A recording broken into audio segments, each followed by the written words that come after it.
Hey, what's up, everybody? It's me again.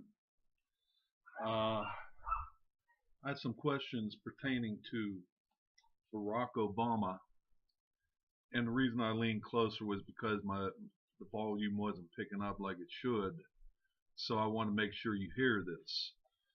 Um, Barack Obama and his part in how this all is unfolding within the Muslim Brotherhood, coming into the United States, and what we're seeing throughout the globe. Look at London. Look at Dearborn. That's in our country.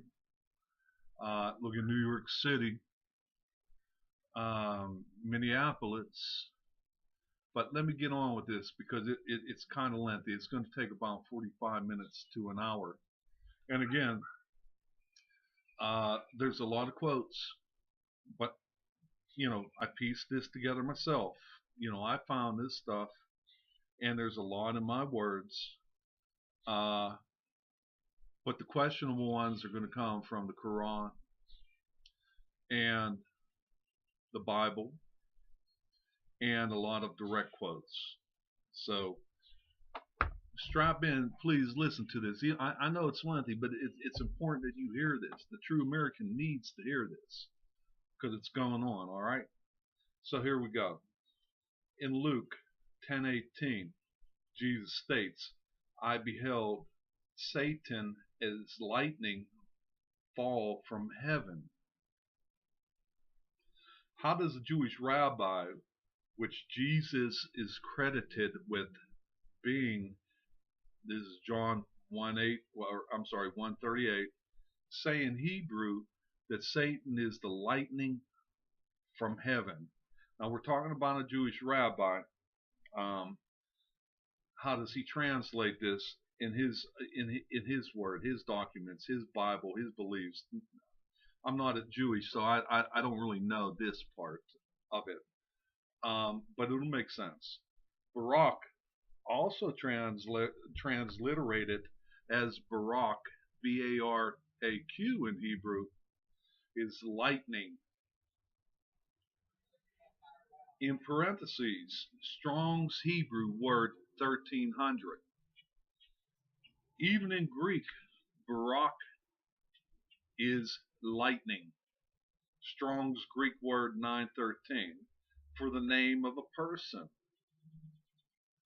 The only way a Jewish rabbi can say in Hebrew that Satan is lightning is Satan Barak. Interestingly, the Greek verse of Luke 10:18 does not contain an actual Greek word to translate into fall.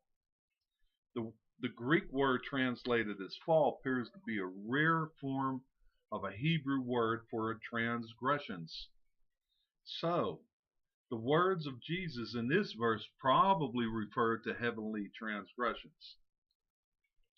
In Hebrew poetry from the dominant book that the New Testament draws upon to validate the works of Jesus as proof of poetic prophecy, the use of Obama, strong Hebrew word 1116, is used to refer to the heights of heaven. That book is Isaiah. Christian scholars would agree that much of the New Testament refers directly to passages of Isaiah's poetry. Isaiah is also the source of origin for the Christian concept of Satan or Lucifer, Isaiah 14:12. In a verse of Isaiah that referred directly to Lucifer in King James translations of Isaiah, sure enough, Bama, strong Hebrew word for 1116, is used to refer to the heights of heaven, Isaiah 14:14. In Hebrew, the letter VAU, I don't know how to pronounce that, is transliterated as an O or U. It is primarily used as a conjunction to join concepts together. So, to join in Hebrew poetry the concept of lightning, barak, and a high place like heaven or the heights of heaven, the letter O in Hebrew, VAU, would be used. Bama is most commonly used to refer to a high sacred place as well as to the heights of the heavens or clouds. So, yeah, I'm chewing snuff.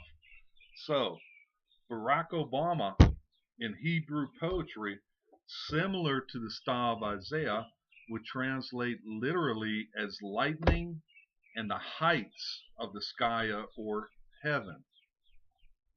Satan is Satan in Hebrew.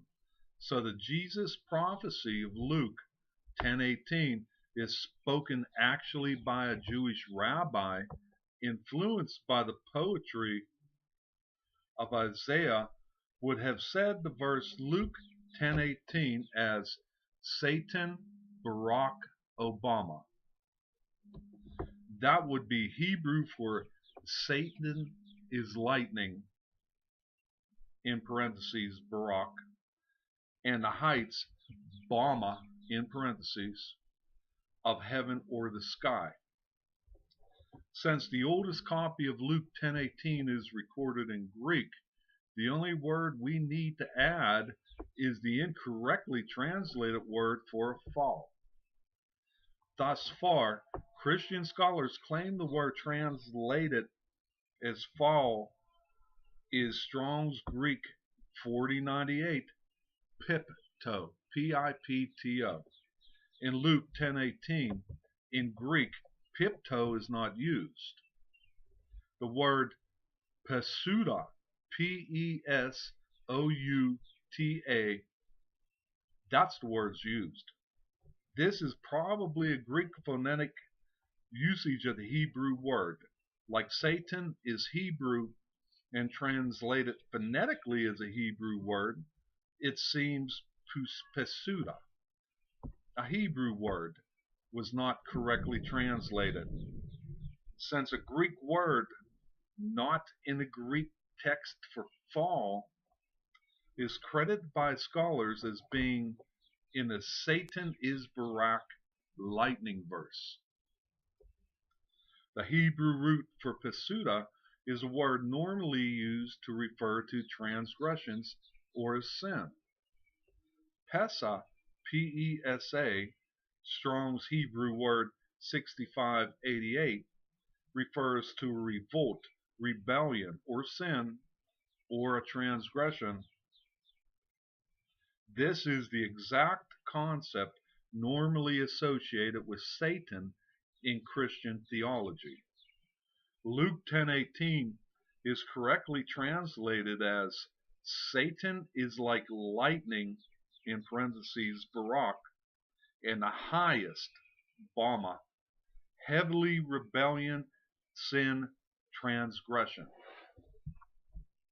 While Christians consider sin a humanly fall from grace, the Greek word for a fall is not used in Luke 10:18. Interestingly, we now have a political leader on the threshold of obtaining control of the largest arsenal of nuclear warheads on this planet. If you were Satan or Barak, Hebrew for lightning, what army would you try to take control of so you could unleash 10,000 nukes upon mankind and destroy what he hates, humanity? The army is the army of the United States of America, biblically speaking. Interestingly, another world figure named Barak is already in control over 100 nukes. The Minister of Defense of Israel is named Barak. The New Testament records Jesus saying lightning, or Barak in Hebrew, only 3 times. Luke 10:18 is clear. Satan is Barak, or lightning. In Matthew 24:27,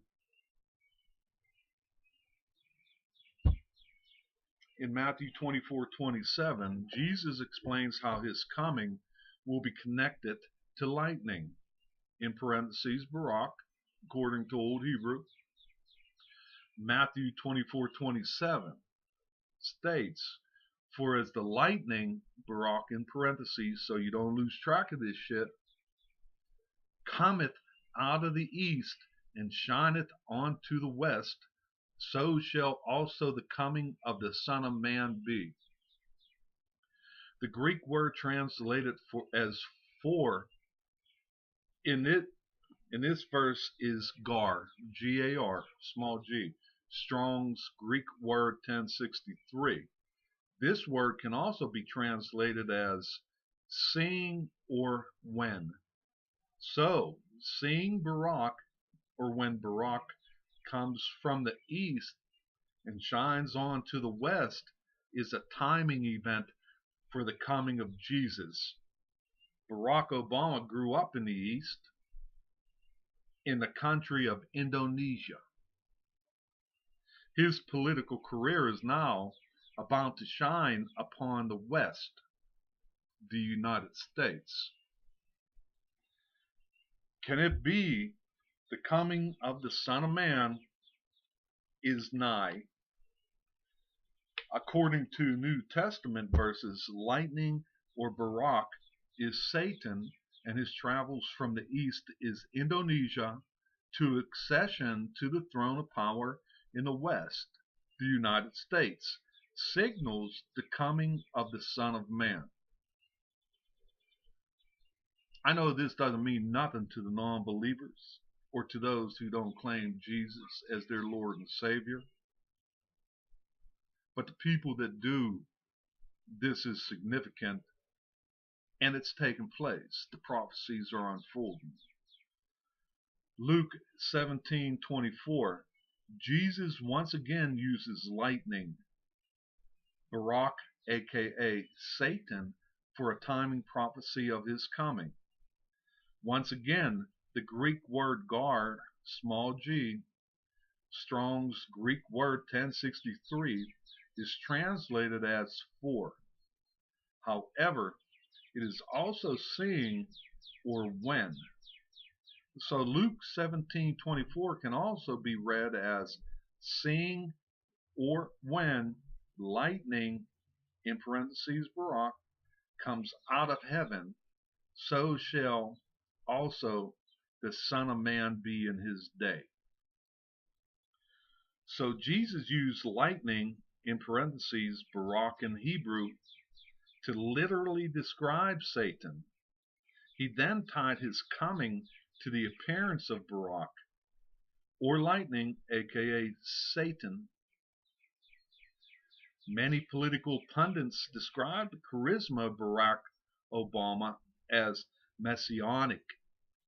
Perhaps they should read their Bibles closer and see it is really satanic control. The modern Jewish concept of Satan is not like the Christian concept of Satan. Jews with a traditional Jewish view of the Old Testament consider Satan to be an accuser or an opponent, not a fallen angel, out to destroy mankind. In fact, Satan is actually 2 different words in Hebrew. The second Satan means literally piss on the wall.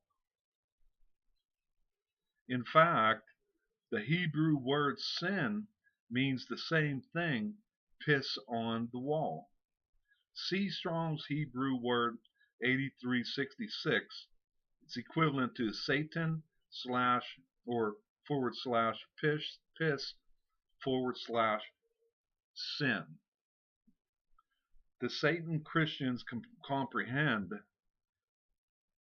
is Strong's Hebrew word 7853 and 7854.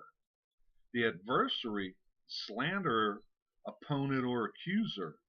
The Christian version of Satan was influenced by the Greek version of the Old Testament created about 300 BC, the Greek Septuaginta.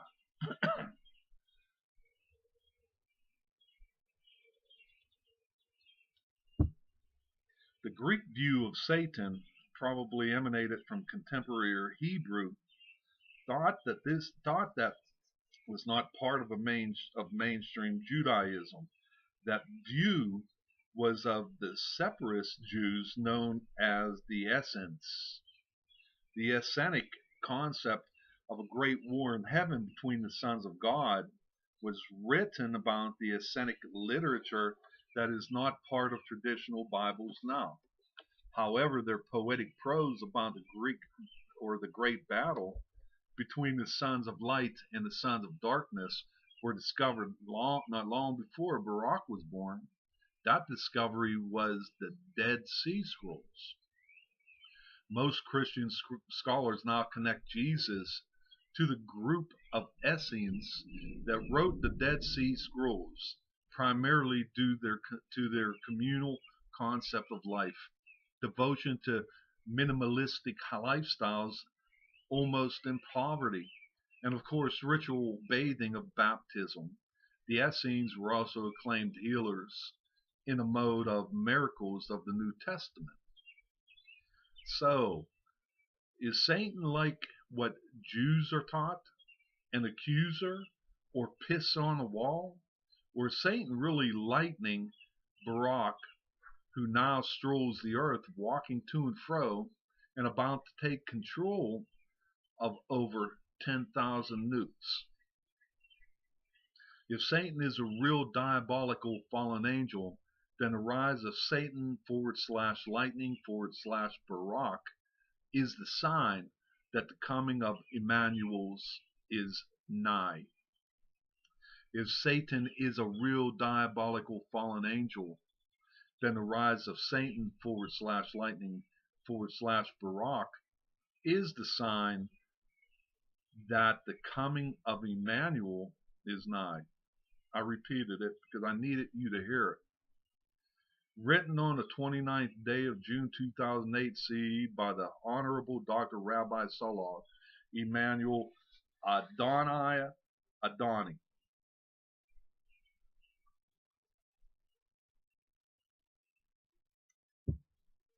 The necessity to understand where slavery originated, this goes back to my first viewing or recording, is a component towards the current racial tensions that are developing today in the United States. Because of the current political agenda, Obama and his administration is ushering in a new America, which will be the eradication of Christianity to ultimately have one world religion, pitting the white Christian against the black Christian. I'm going to say that again. Pitting the white Christian against the black Christian is evident. That's why you need to watch that first video again. And is the realization of this is not seen or challenged, many will be bowing to the Muslim God, which many blacks are. One may ask, what would the significance be of the racial divide? Simply, currently, the civilians in the U.S. possess more firearms than the entire U.S. and more, and the Muslim, or I call them the Satanic Army, does not have the firearms or manpower yet to throw the civilian population of the United States. Thus, the reason why Obama recruited Farrakhan for giving his tax debt, which equals millions, so Farrakhan can be his puppet. Visiting churches, Farrakhan's doing this. He's visiting these black Baptist churches all over the place, mostly in PA, to recruit the black community to Muslim. Obama is also providing early release of prisoners, knowing that many inmates are of Muslim faith, strengthening his army And again, that doesn't include the 22 known terrorist cells in this country that our government is doing nothing about, and the 3,000 plus mosques that reside or that are thriving in this country, or the sanctuary cities that we see uprising. They're getting bigger and bigger. Farrakhan is playing a very important role in this movement. Although he is millions behind on his taxes, Obama will not prosecute him. Instead, he fully supports Farrakhan, and he is doing this to achieve his own agenda, becoming the caliph of the new caliphate, the United States of America, the new Muslim nation. This has been the battle in the Mid East from the get-go, from the beginning of time of Muhammad, the false prophet. Who's going to be the leader of the Muslim nation? Who's going to strike the accord to what they're going to believe in, with the rules they're going to follow? Who's going to reap the benefits? The caliph is going to choose that. He's going to dictate, authority. He's going to dictate policy. The caliphate is what hosting country. What country is going to be the caliphate? Now we look at Iran because Obama supplemented Iran with the nuclear arms capabilities that want to blow up our allies, wipe them out, but it ain't going to happen according to biblically. It just isn't going to happen. God is going to determine that, and it's written. You're not going to take Israel out, but he's going to try. It just points to it all. So he supplemented Iran, and then on his exit out of the White House, I think it was he gave Pakistan $26 billion before he left his presidency. And when Trump came in, he negated it and says, hell no, we ain't giving Pakistan $26 billion. Now I might be wrong on that. You'll have to check, but it's something like that. The money, the exit out money, is wrong. The money given to Pakistan, but I think it's $26 billion. Now let's talk about Obama and his transgressions against America a little bit more in depth for the naysayers, the Obama supporters. All right.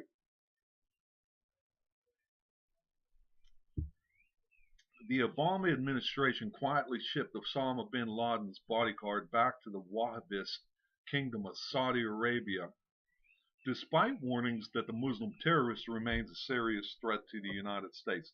Now, this is old. This is history, but it's relevant on the build up to what's going on. This was written then in my own, words, and it's researchable. So bear in mind, this is old history. You probably heard some of it. You probably didn't hear most of this. So just bear in mind. The newly released terrorist detainee is Abdul Shalabi, 39, who trained to be the 20th hijacker of the September 11, 2001 terrorist attacks. Shalabi was set free even though military officials deemed him too dangerous to be unleashed on the world and too valuable as an intelligence asset to be released from U.S. custody. Senator Tom Cotton, a Republican from Arkansas, last week. Now remember, this is outdated, but it's relevant. Last week, that the liberation of Shalabi, or however in the hell you pronounce his name, whom he referred to as a dangerous detainee, is another example of President Obama playing politics with national security and putting campaign promises ahead of U.S. national security interests. Shuttering the terrorist detention facility in Guantanamo Bay, Cuba has long been a goal of President Obama, going back at least to the campaign trail of 2008. Shalabi's unshackling should have Americans wondering which bloodthirsty jihadist is next to be released by the soft-on Islam president of the United States. Could it be the blind sheikh, aka Omar Abdel Rahman, who orchestrated the deadly bombing of the World Trade Center in 1993. News reports that the Obama administration is working on releasing the deadly fatwa issuing cleric linked to the assassination of Egyptian President Anwar Sadat go back years. The Sheikh is a hero to his followers, including deposed Egyptian President Mohamed Morsi and the spiritual leader of Al Qaeda and other jihadist groups like the Muslim Brotherhood. The Muslim Brotherhood, the ones that not only infiltrated the White House but actually held positions in Obama's administration. Well, I got the whole list of their names. Anyway, and I'm going to present that. The process by which Shalabi won his freedom offers disturbing insights into the systems that determines if a terrorist detainee should be held indefinitely in wartime is allowed under the laws at war. Now let's talk about other transgressions. All right. When American citizens were fighting for their lives against the terrorist attack in Benghazi, Libya, not only did President Obama refuse to defend our ambassador and others, but he deliberately lied about the cause of the attack in order to win re-election. Research it. The Benghazi terror attack never would have happened if Barack Obama had not violated the War Powers Act and used military force against Libya without congressional approval. Barack Obama refused to defend the Defense of Marriage Act, DOMA, during a Supreme Court challenge, even though the law was passed with bipartisan support and signed into law by President Bill Clinton. Even though the votes were not there to ratify the UN Small Arms Treaty in the Senate, Barack Obama signed it anyway, in a clear example of his disregard for American autonomy and our Second Amendment rights. Barack Obama violated Article 1, Section 9 of the Constitution by holding the chairmanship of the UN Security Council while also being president. When Congress refused to pass the DREAM Act, a bill that grants amnesty to illegal alien youth, Barack Obama defied Congress and implemented it anyway by executive order. The Obama administration has repeatedly leaked classified information for political gain, putting American lives at risk in the process. Obama's Justice Department facilitated Operation Fast and Furious, a failed gun running operation that ultimately ended up arming the Mexican drug cartels, leading to the death of one Border Patrol agent and countless other innocent civilians. Obama used executive privilege to cover up his administration's involvement in Fast and Furious and keep documents classified. Barack Obama unilaterally delayed the employer mandate of the Patient Protection and Affordable Care Act on July 2nd, 2013, something the president does not have the power to do. Obama unilaterally delayed the employer mandate again, pushing the requirement back to 2016 in order to assist Democrats in upcoming midterm elections. Obama has taken it upon himself to change the Affordable Care Act more than 20 other times without ever seeking congressional approval. The Obama administration continues to try to force religious institutions to pay for abortion services for employees, a clear violation of their religious conscience. Barack Obama single-handedly ordered the assassination of 4 United States citizens, Anwar al-Awlaki, Abdul Rahman al-Awlaki, Samer Khan, and Jude Keenan Muhammad, in clear violation of their Fifth Amendment right to due process. Barack Obama illegally made a recess appointment to place Donald Berwick as the head of the Centers for Medicare and Medicaid Services. Only problem was that the Senate was still in session, so Obama just broke the law again. Obama bypassed the Senate again with the illegal recess appointment of Richard Cordray to the Consumer Financial Protection Bureau. Obama bypassed the Senate again with the illegal recess appointment of 3 people to the National Labor Relations Bureau. Obama bypassed the Senate again. I'm sorry, I got ahead of myself. Obama repeatedly promised the American people that if they liked their doctor and health care plan, they could keep them under the Affordable Care Act, even though he knew this was a lie. You all heard it. Or maybe you didn't. See, that's the problem. See, the ignorance of the American people is what's causing this downfall. Obama thinks we're stupid when we are. He's just doing shit, or he did shit, and he still is doing shit because the American people is too stupid to realize it. And I'm not talking about the conservatives. I'm talking about dumbass liberals and Antifa. I can't wait to meet you people, for real. Anyway, Barack Obama repeatedly promised the American people that they would save, on average, $2,500 a year under the Affordable Care Act. Not only was this a lie, but the exact opposite is true. When he thought no one was listening, Obama promised Russian Prime Minister Dmitry Medvedev that once he convinced the American people to elect him again, he would have more flexibility to dismantle our missile defense program. Who's in collusion? Not only has Barack Obama refused to enforce federal law and protect the country's southern border, my southern brothers, his administration has actually sued states like Arizona for trying to enforce border security themselves. Can you believe that shit? Barack Obama was held in contempt of court for illegally undergoing a moratorium on all offshore oil drilling after the Gulf oil spill. Barack Obama has expressed his desire to disarm the American people, and you've seen him trying to do it. Hillary would have killed us. We'd be a Muslim nation by now if Hillary would have won.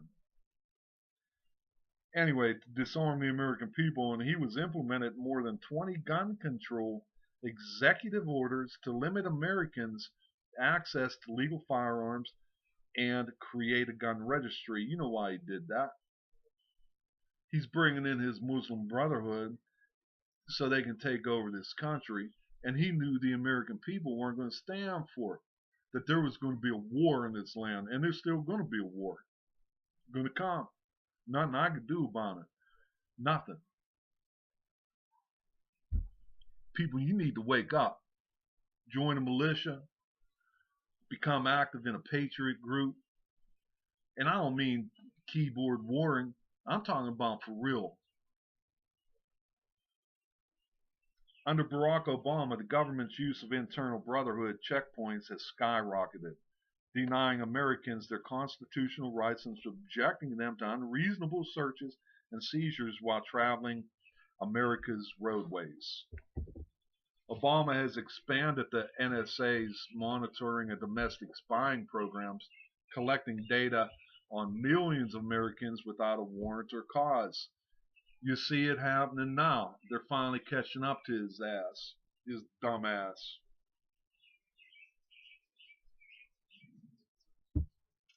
Despite promising unparalleled government transparency, Barack Obama has prosecuted twice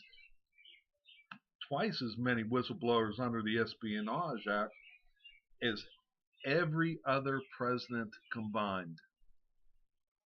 Obama's Department of Justice has secretly subpoenaed the phone records of Associated Press reporters and editors and singled out Fox News reporter Jim Rosen, serving him with espionage charges for simply doing his job. Obama's failed economic policies and deliberate attempts to redistribute the country's wealth has sustained the economic turmoil gripping the country.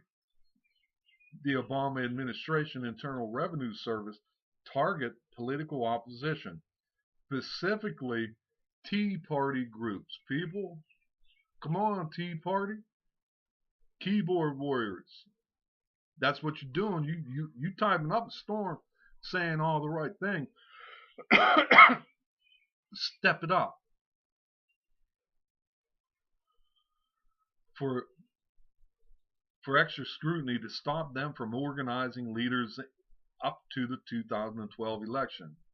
Obama has promised to circumvent Congress whenever possible to illegally implement his agenda through executive orders. All right. In addition to all this, and research this shit. It ain't hard. Don't be so lazy. Don't get on my ass about, oh, you saying this, you saying that, and blah blah blah blah blah. That shit's weak. Give me some scholarly resources, something with some substance, a good debate. Don't give me your shit, okay?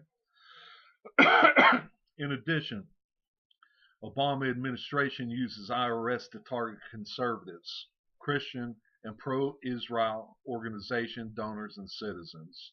In an unprecedented attack on the First Amendment, the Obama Justice Department ordered criminal investigation of Fox News reporters for doing their jobs the 2012 election year. President Obama, throughout his presidency, has refused to enforce long-established UN immigration laws. For example, more than 300,000 captured illegal aliens had been processed and were awaiting deportation.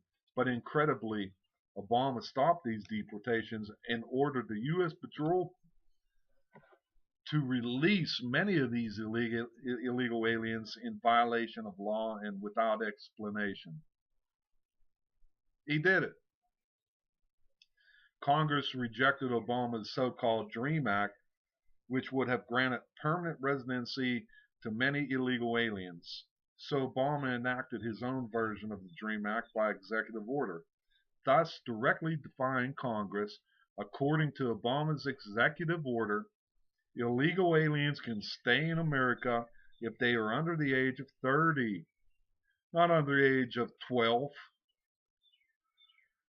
have been in America for at least 5 years, are enrolled in school, or have graduated from high school and have committed no felonies. So you come on over, get your education for free, plan your terrorist attacks, just don't get caught, because once you do, it's a felony, and then he'll figure, no, let's deport him now after he may, this asshole may have, killed 20, 30, 50, 100,000, who knows?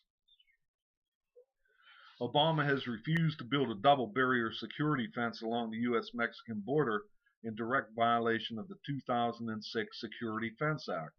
This law requires that at least 2 layers of reinforced fencing be built along America's 650-mile border with Mexico. So far, just 40 miles of this fence have been built, most of it during the Bush administration. Obama's unconstitutional assault on your Second Amendment right to keep and bear arms.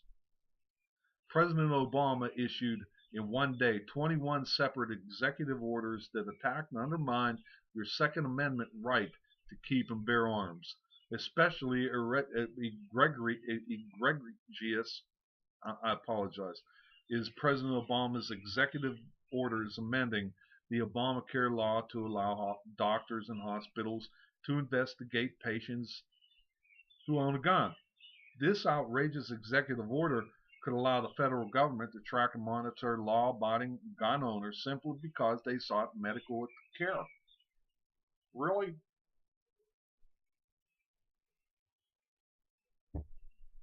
Obama's assault on Christians and religious freedoms. Obama's Health and Human Services Department has, on its own, without congressional approval, issued a mandate that all health insurance plans must include coverage for abortion, inducing drugs, As a result, pro-life employers and taxpayers are now effectively required by law to pay for abortions. This mandate is an unconstitutional act on the protections for freedom of religion and freedom of conscience in the First Amendment and the 1993 Religious Freedom Restoration Act. This mandate also directly violates the Obamacare law enacted by Congress, which prohibits any and all taxpayer funds from being used to pay for abortions. Obama forced Obamacare on an unwilling public through bribery and lying about its cost. Obama managed to secure passage of Obamacare by one vote in the Senate by bribing senators.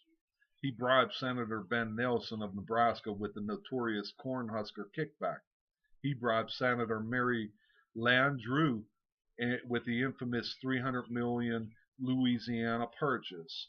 In addition, Obama knowingly and blatantly tied to America and to Congress about how much Obamacare would really cost. The cost of Obamacare to the American people over the next 10 years will not be less than $1 trillion, as Obama promised in his national televised speech to the nation. Instead, the real cost of Obamacare to the federal treasury is $2.4 trillion, according to the nonpartisan Congressional Budget Office. But the true cost of Obamacare is more like $10 trillion when you factor in the cost to the states, the cost to individual Americans who are now required to purchase Obama-approved health plans, the individual mandate, the cost of exploding health insurance premiums, the $716 billion Obamacare that he stole from Medicare, and the increased cost to businesses of complying with Obamacare mandates. We'll go to Operations Fast and Furious. Operation Fast and Furious was the Obama administration's gun-running scheme that put thousands of American-made semi-automatic weapons in the hands of Mexican drug cartels and resulted in the death of at least one U.S. Border Patrol agent, Brian Terry. Obama's Attorney General Eric Holder lied to Congress and the public.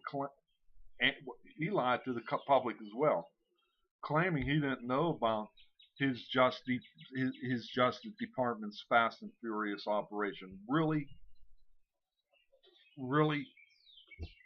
Congress now held Holder in contempt for defying congressional subpoenas and refusing to turn over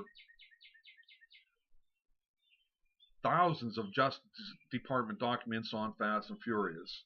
President Obama asserted executive privilege to try to protect Holder, but for executive privilege to apply, Obama would have to have known about Fast and Furious, making the president as culpable as Holder. I hope that makes sense to the liberals. I know it makes sense to the conservatives. I hope that the liberals that are listening to this research this shit. Investigators suspect that Fast and Furious was an effort by the Obama administration to discredit lawful gun ownership in America by purposely creating gun crimes, thus inducing public outcry for gun control. When it put thousands of semi-automatic weapons in the hands of Mexican drug cartels, the Obama administration knew these guns would be used to commit crimes, perhaps even kill some Americans. Then Obama could say, see how dangerous the guns are? See how dangerous they are? We must ban them so we could bring in the friggin' Muslims to just take our country. Think about it.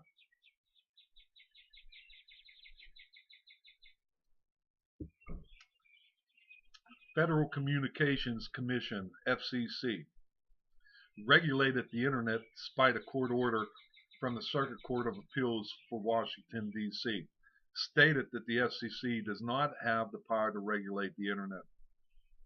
Environmental Protection Agency, the EPA, imposed cross-state air pollution rules on the state of Texas at the last minute and without an opportunity for Texas to respond to the proposed regulation. EPA overreached was based on a dubious claim that air pollution from Texas affected a single air quality monitor. Yes, forgive me. A single air quality monitor in Granite City. Illinois is more than 500 miles and 3 states away from Texas. Department of Justice, DOJ, rejected state voter ID statutes that are similar to those already approved by the Supreme Court of the United States. DOJ ignored Section 8 of the Voting Rights Act, which calls for protections against voter fraud, and used Section 5 to administratively block measures to protect the integrity of elections passed by state legislators. DOJ, in violation of 10th Amendment, sued to prevent Arizona from using reasonable measures to discourage illegal immigration within its borders. Arizona has a large number of illegal immigrants compared to other states and needs to be able to act to reduce the number. DOJ went to court to stop enforcement of Alabama's immigration reform laws, which require collection of the immigration status of public school students, require businesses to use E-Verify, and prohibit illegal immigrants from receiving public benefits. White House made recess appointments to the National Labor Relations Board and Consumer Financial Protection Bureau when Congress was not in recess. The Obama administration has ignored the ruling by the D.C. Circuit Court of Appeals that the appointments are unconstitutional. Equal Employment Opportunity Commission interfered with a Michigan church's selection of its own ministers by trying to force the church to reinstate a minister who was discharged for her disagreement with the religious doctrine of the church. Department of Energy. In 2009, the Obama administration arbitrarily broke federal law, violated various contracts, and derailed the most studied energy project in American history at Yucca Mountain by denying it a license, thus costing the American people more than $31 billion. Department of the Interior, DOI, forced Glendale, a family-oriented town in Arizona, to become another Las Vegas against its will by granting reservation status to a 54-acre plot in the town where the Tohono O'odham Indian Nation plans to build a resort and casino. Without congressional approval, Obama got at the work requirements for welfare recipients passed by Congress and signed into law by President Bill Clinton. In a bailout of General Motors and Chrysler, Obama illegally shortchanged bondholders in favor of labor unions, despite U.S. bankruptcy laws that specify that bondholders be first in line to be paid back. Eager to use the killing of Osama bin Laden for political gain, Obama exposed the identity and method of operation of the Navy SEALs team that conducted the operations in Pakistan, thus exposing its members to a lifetime of risk because they have been targeted for assassination by Islamists. A short time after Obama exposed the Navy SEALs method of operation, 22 SEALs were shot down and killed in friggin' Afghanistan. It is a violation of law for the president or any American to reveal classified military secrets. Jagoff. President Obama established an extra-constitutional top-secret kill list of people, including Americans, who can be summarily killed on sight, presumably by drones, without due process. Once on Obama's kill list, an American citizen can be targeted and executed on the opinion of a single government bureaucrat. That's not how our legal system is supposed to work. Obama administration officials twisted the arms of defense contractors to not issue layoff notices in October of 2012 so as to avoid causing bad news for Obama right before the election, even though federal law, the WARN Act, require such notices. Not only is this a violation of the WARN Act, it is also an unlawful use of federal officials for campaign purposes. President Obama intervened militarily in Libya in 2011 without the congressional approval required by the War Powers Act. Obama knowingly lied to Congress and the American people about the killing of U.S. Ambassador Chris Stevens and 3 other Americans in Benghazi, Libya. The president and his representatives repeatedly said an anti-Islamic video sparked a spontaneous uprising in Libya that resulted in the killings, even though Obama knew that the attack was a well-planned military-style assault by an al-Qaeda on the anniversary of September 11.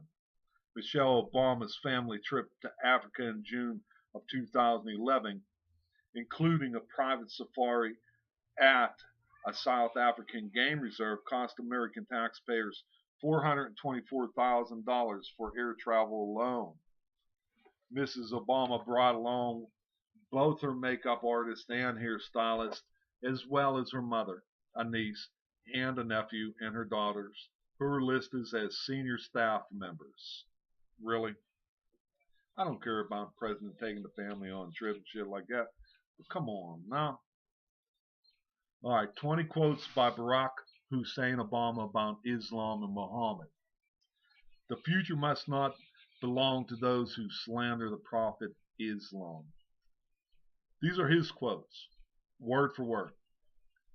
The sweetest sound I know is the Muslim call to prayer. We will convey our deepest appreciation for the Islamic faith, which has done so much over the centuries to shape the world, including in my own country. As a student of history, I also know civilization's debt to Islam. Islam has a proud tradition of tolerance. Islam has always been part of America. We will encourage more Americans to study in Muslim communities. These rituals remind us of the principles that we hold in common and Islam's role in advancing justice, progress, tolerance, and the dignity of all human beings. America and Islam are not exclusive. We need not be in competition. Instead, they overlap and share common principles of justice and progress, tolerance, and the dignity of all human beings. I made it clear that America is not and never will be at war with Islam. Islam is not part of the problem in combating violent extremism. It is an important part of promoting peace. So I have known Islam on 3 continents before coming to the region where it was first revealed. In ancient times and in our times, Muslim communities have been in the forefront of innovation and education. Throughout history, Islam has demonstrated through words and deeds the possibilities of religious tolerance and racial equality. Ramadan is a celebration of faith known for great diversity and racial equality. The Holy Quran tells us, O mankind, we have created you, male and female, and we have made you into nations and tribes so that you may know one another. I look forward to hosting an iftar dinner celebrating Ramadan here at the White House later this week and wish you a blessed month. We've seen those results in generations of Muslim immigrants, farmers, and factory workers helping to lay the railroads and build our cities. The Muslim innovators who helped build some of the highest skyscrapers and who have helped unlock the secrets of our universe. That experience guides my conviction that partnership between America and Islam must be based on what Islam is, not what it isn't. And I consider it a part of my responsibility as the President of the United States to fight against negative stereotypes of Islam wherever they appear. I also know that Islam has always been a part of America's story. That's the biggest bunch of bullshit ever. Refer back to my first recording. Bye-bye. Okay. All right. All right. Bye-bye. I'm saying bye to my mother-in-law. I love her to death. 20 quotes by Barack Hussein Obama about Christianity and the Bible. Whatever we once were, we are no longer a Christian nation. He can kiss my ass because I go down in a fury, partner. I'm going to go out in a blaze. My heart belongs to Jesus Christ. I'm a Christian. We do not consider ourselves a Christian nation. Yeah, we do. Which passages of Scripture should guide our public policy? Should we go with Leviticus, which suggests slavery is okay and that eating shellfish is an abomination? Or we would go with Deuteronomy, which suggests stoning your child if he strays from the faith. See, he doesn't know about parables, but I don't have a lot of time in the world to explain this, but inbox me. We'll talk about that. Okay? We can look at what the Muslims are doing to this day. Presently, I eat crab. I eat lobster. He's full of shit. Inbox me. Even those who claim the Bible's inerrancy make distinctions between scriptural ethics, sensing that some passages, the Ten Commandments, say, or a belief in Christ's divinity, are central to Christian faith, while others are more culturally specific and may be modified to accommodate modern life. Nah, it is what it is. If you're a Christian, you believe in the Word of God, the relationship with God, our Lord and Savior. There's no if this and if that, we bow to this, we do this, we don't. No, we don't do that, weirdo. The American people intuitively understand this lie, which is why the majority of Catholics, I didn't even get into Catholicism. As far as I'm concerned, Catholicism is one step below. That's going to be the Muslims' resource whenever they need personnel or soldiers on the ground. Anyway, which is why the majority of Catholics practice birth control, and some of those opposed to gay marriage nevertheless are opposed to a constitutional amendment to ban it. Religious leadership need not accept such wisdom in counseling their flocks, but they should recognize this wisdom in their politics. But I got to point one thing out. Linda Sarsour, a Muslim, ties or is a member of ISIS and has ties to the Muslim Brotherhood.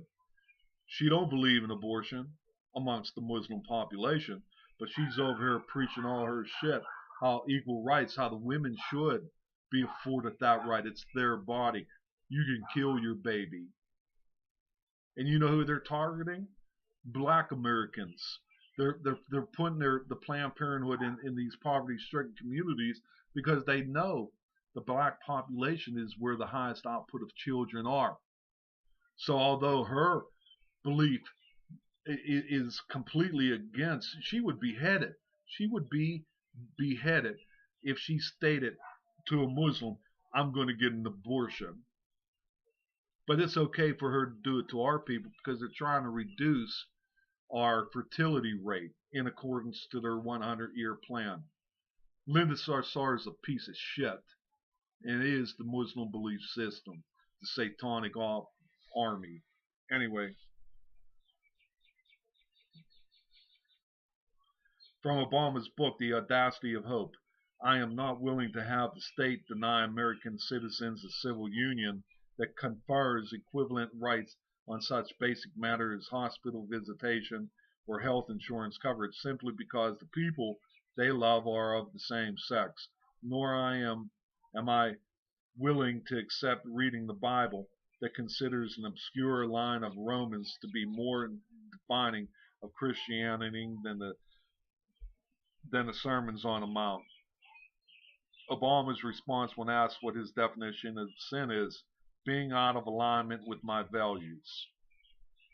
If all it took was this is from him, If all I took was someone proclaiming, I believe Jesus Christ and that he died for my sins, and that was all there was to it, people wouldn't have to keep coming to church, would they? What an ignorant piece of shit. This is something that I'm sure I'd have serious debates with my fellow Christians about. I think that the difficult thing about any religion, including Christianity, is that at some level there is a call to evangelize and proselytize. There's the belief, certainly in some quarters, that people haven't embraced Jesus Christ as their personal Savior, that they're going to hell. I find it hard to believe that my God would consign 4/5 of the world to hell. I can't imagine that my God would allow some little Hindu kid in India who never interacts with the Christian faith to somehow burn for an eternity. That's just not part of my religious makeup. It indicates he's a Muslim. He don't know Christianity. He doesn't know the Word of God. I don't presume, another one, I don't presume to have knowledge of what happens after I die, but I feel very strongly that whether the reward is in the here and now or in the hereafter, the aligning myself to my faith and my value is a good thing. I've said this before, and I know this raises questions in the minds of some evangelicals. I do not believe that my mother, who formally embraced Christianity as far as I know, I do not believe she went to hell.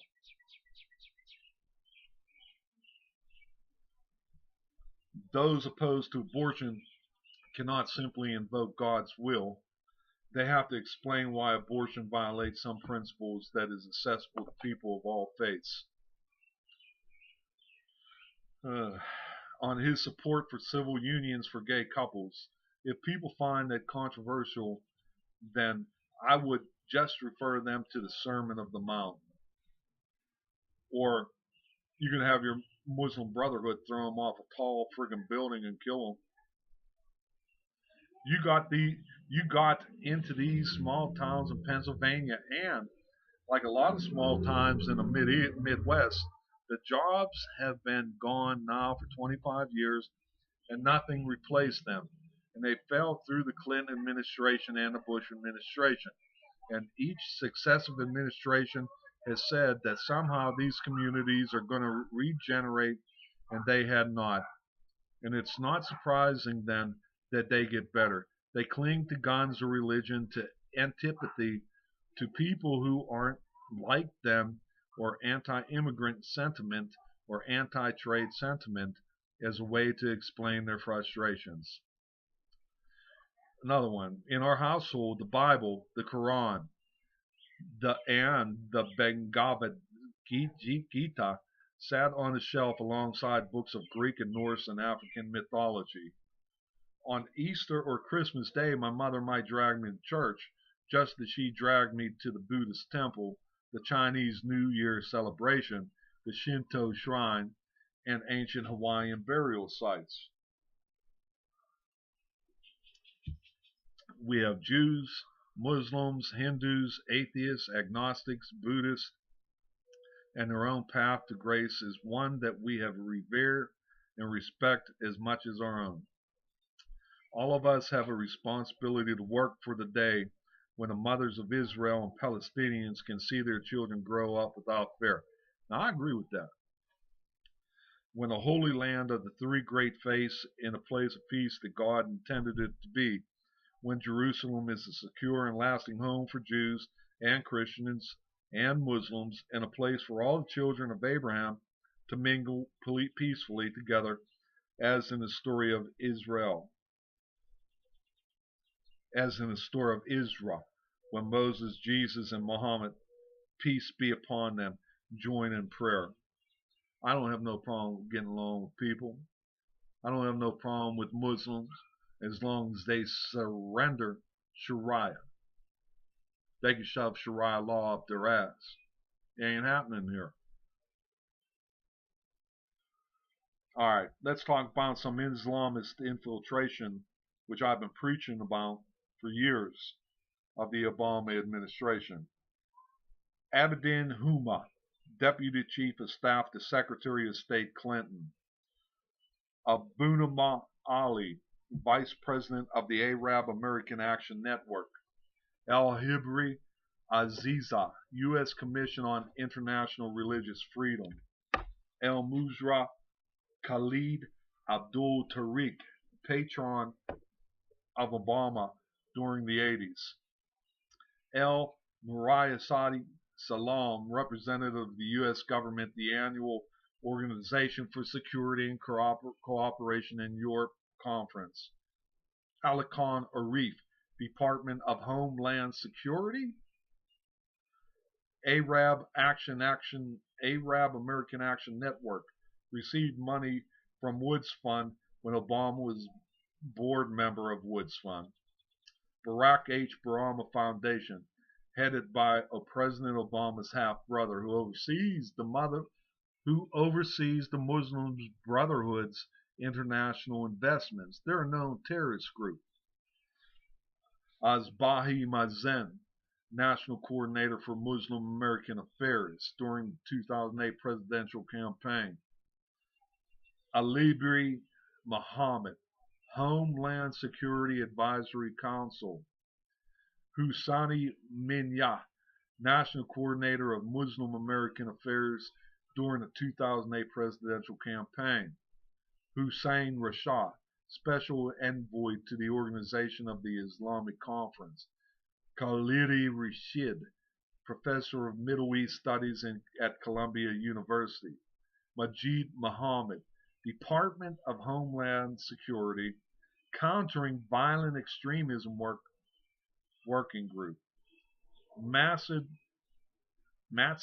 Ingrid, invited by Obama advisor to work on the White House Council of Women and Girls.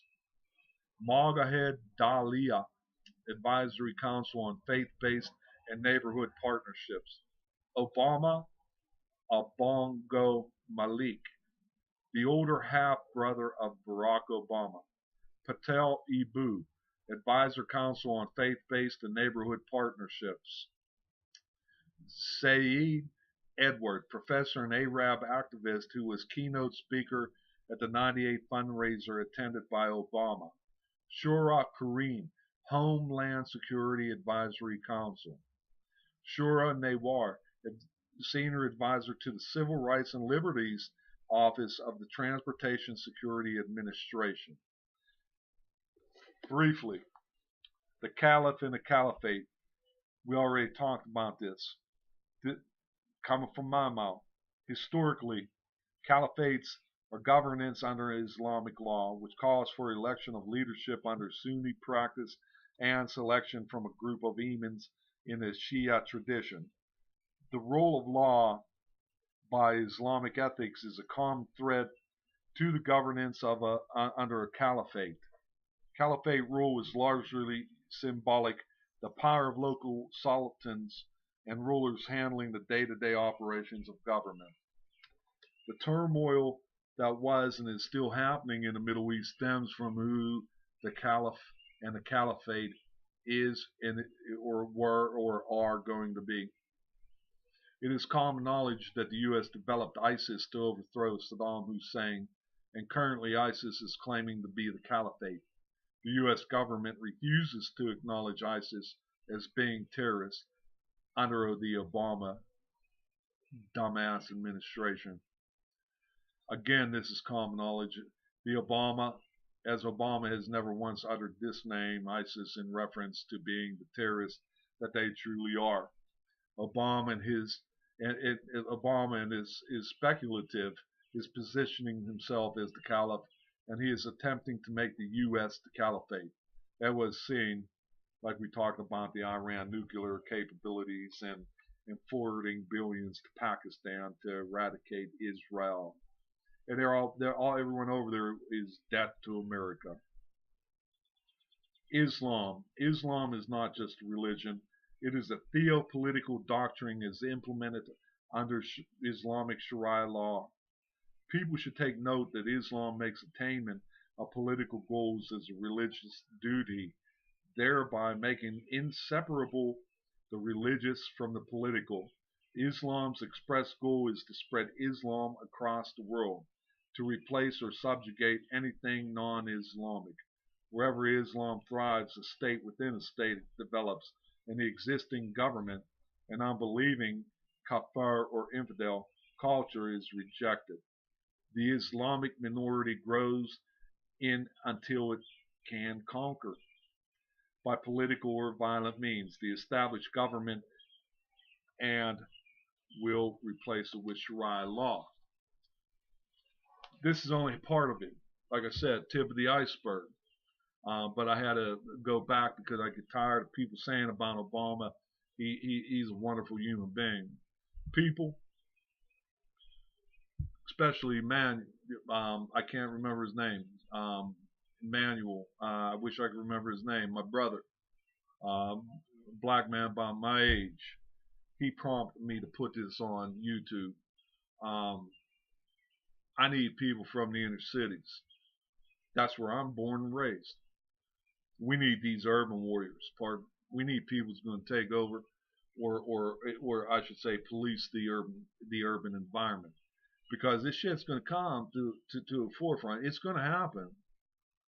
Nothing we're going to do about it. The United States is gone. Like you knew it, it will never be. And they're going to use the black community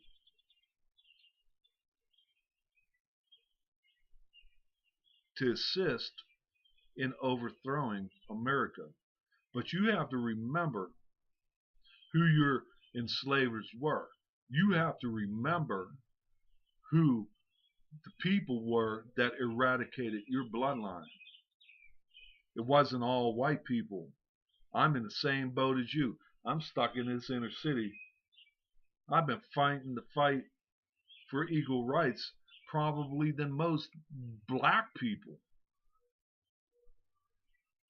So I get tired of hearing that bullshit. It ain't about blacks and whites. It's about systemic racism, rich and poor. They're going to manipulate the black population to meet their ends, which is the Muslim world is going to try or attempt to, and they are in the process of taking over America. They said it, not me, but I see it happening, and you don't. Wake up, people. Any black people out there in inner cities that want to get busy, Christian, because God has his army too, man. Inbox me, let me know. We'll get busy. Y'all take care. God bless, and I ain't got nothing but love for you people. Bye-bye.